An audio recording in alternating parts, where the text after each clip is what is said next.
오늘도 하나님의 풍성한 은혜를 경험하시기를 축복합니다.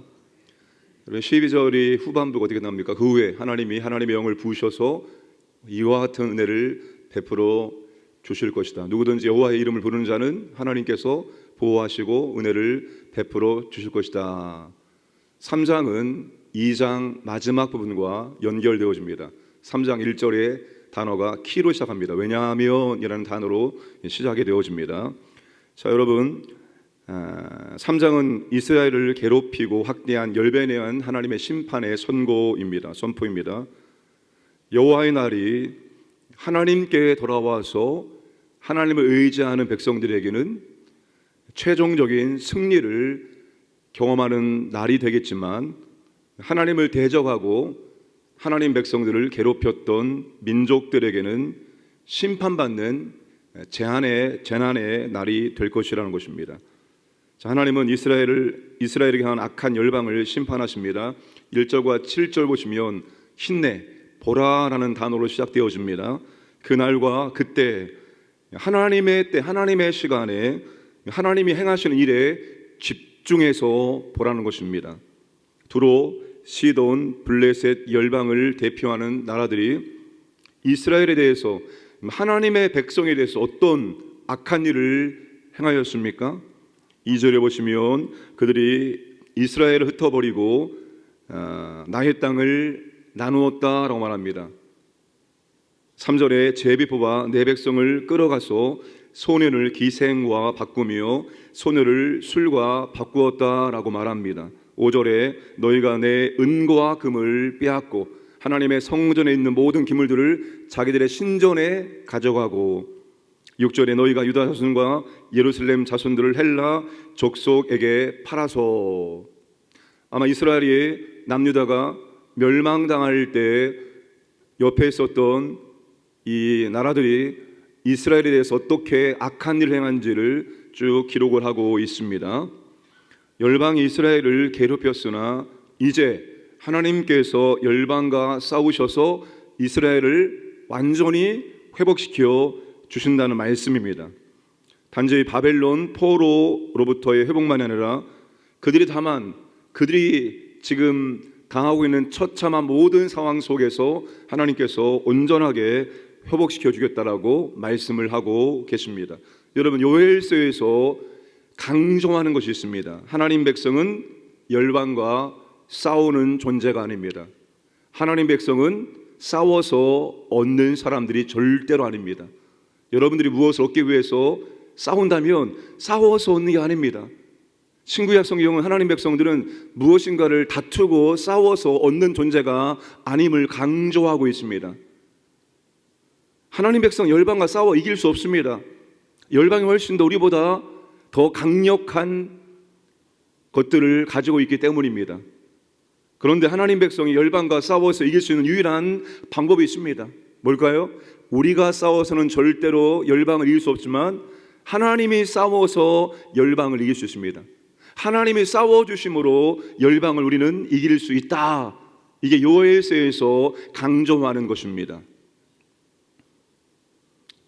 언제 하나님께서 이스라엘을 대신해서 열방과 싸워주셔서 이스라엘의 모든 것들을 회복시켜 주실까요?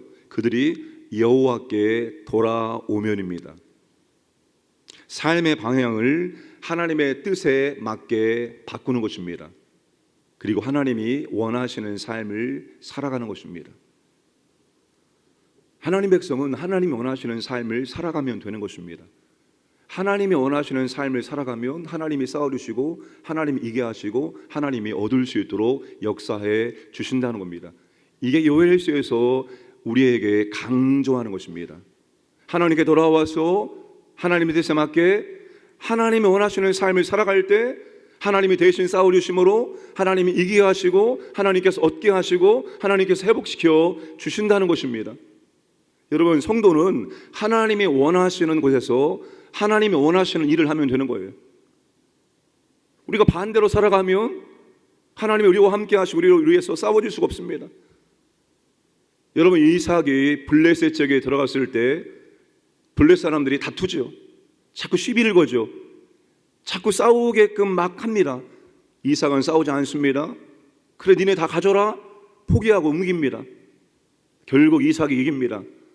하나님께서 이삭에게 엄청난 부를 허락하시고 그리고 하나님께서 안정되게 살아갈 수 있도록 은혜를 베풀어 주십니다.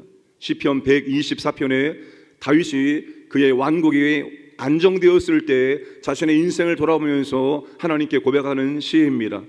그때 여호와께서 우리 편이 아니었더라면 우리는 이미 다 멸망당했다. 우리는 이미 상킴을 당했다라고 고백합니다. 그때 그 위기의 순간에, 그 어려움의 순간에, 죽음의 순간에 여호와께서 우리 편이 되어주셔서 싸워주셔서 우리가 이렇게 살 수 있었고 오늘 안정된 왕국을 이룰 수 있었다고 다윗이 고백을 하고 있습니다.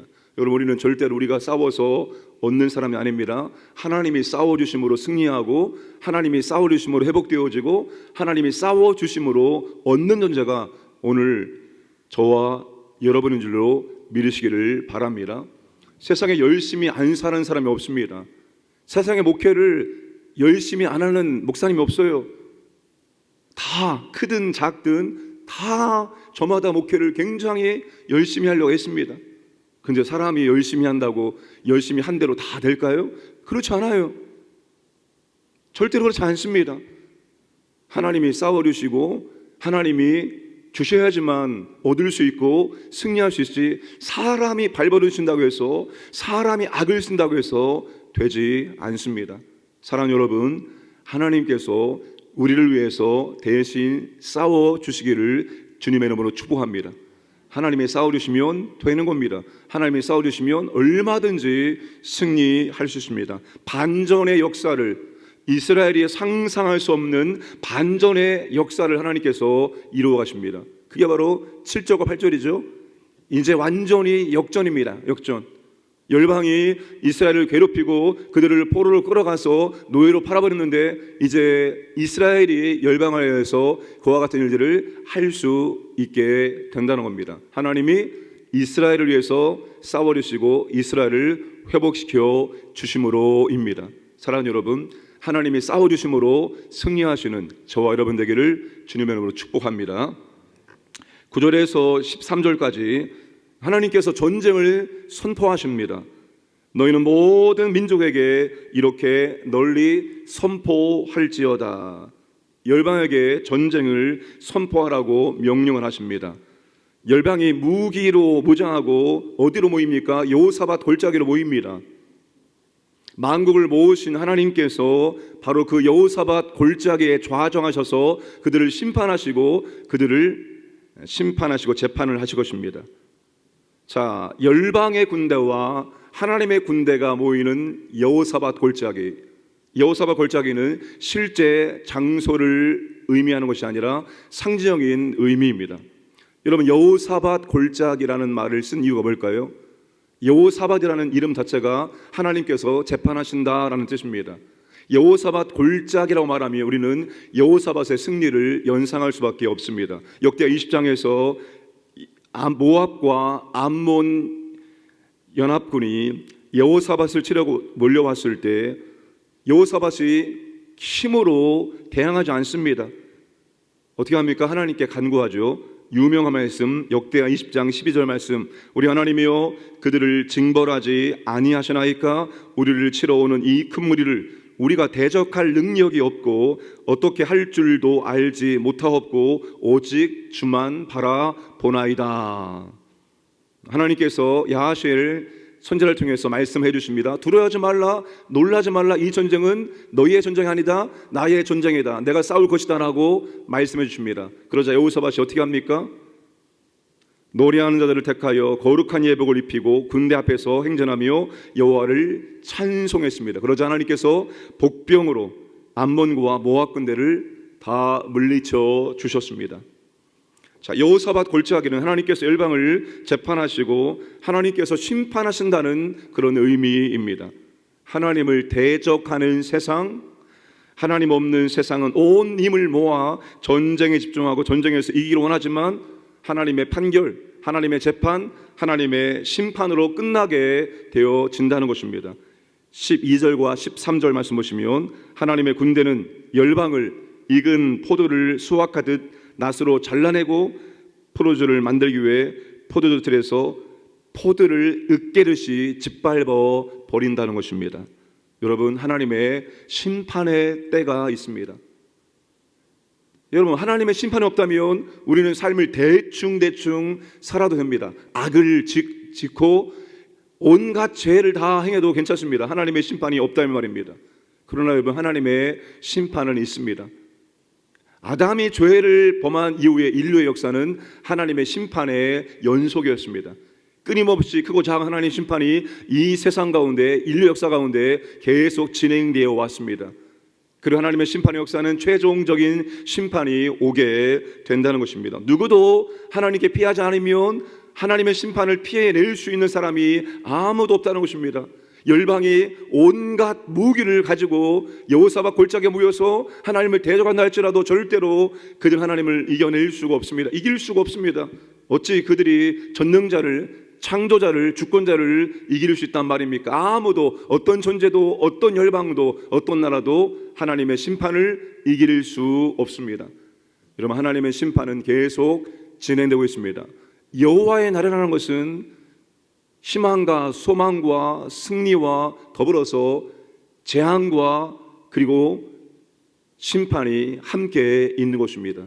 똑같이 여호와의 날을 맞이하지만 어떤 사람은 그날이 하나님의 놀라운 승리의 날, 하나님의 기쁨의 날, 위로의 날이 되지만 어떤 사람은 재판받는 날, 심판의 날이 될 수 있다는 것입니다. 오늘 저와 여러분도 마찬가지입니다. 오늘 저와 여러분들도 우리에게 다가오는 여호와의 날, 오늘 하루가 여호와의 날이 될 수 있습니다. 이 날이 승리의 날, 기쁨의 날, 소망의 날, 희망의 날, 환희의 날이 될 수 있지만 이 날이 또한 하나님의 징계의 날, 심판의 날도 될 수 있습니다. 언제나 여호와께서 우리 가운데 함께 하셔서 우리를 위해서 싸워주심으로 정말 우리는 하나님의 싸워주심의 승리를 바라보며 그저 찬양과 감사와 송축, 예배 드릴 수 있는 저와 여러분 되기를 주님의 이름으로 축복합니다.